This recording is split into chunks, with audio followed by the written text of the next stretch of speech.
So it seems as though this particular campaign, the Stop Hate for Profit campaign, has had more success in trying to hold Facebook accountable than perhaps any other effort so far. Facebook is a behemoth. It is one of the most profitable corporations on the planet.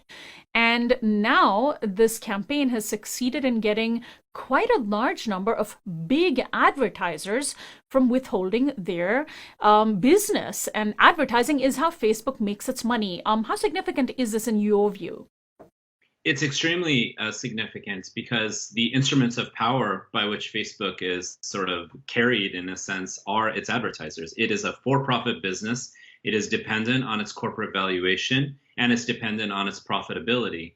And all of that, all of those resources come from investors and advertisers. So we're witnessing just an incredible moment, as Cornel West calls it, a moment of reckoning, a time of reckoning, where these profoundly powerful protests, these incredibly democratic experiments we're seeing all over the country of people standing up for civil rights, for Black lives, are now aligning, or at the minimum, various kind of corporations and advertisers are recognizing that they have no choice but to sort of at least tacitly go along with the sort of wave of messaging that is part and central to these protests. So as a result of this, we are seeing Facebook having to actually shake in its boots here because the advertisers themselves are recognizing that Facebook is a platform upon which inflammatory and hateful content not only spreads,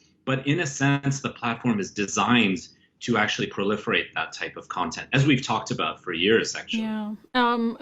Earlier this week, Associated Press reported that a loose network of Facebook groups that took root across the country in April to organize protests against the lockdowns, the COVID lockdowns, these right-wing pro-Trump protests, have now pivoted to a variety of new targets, including Black Lives Matter and the nationwide protests of racial injustice. Some of them just changed their name. One was called Reopen California. They changed their name to California Patriots Pro Law and Order.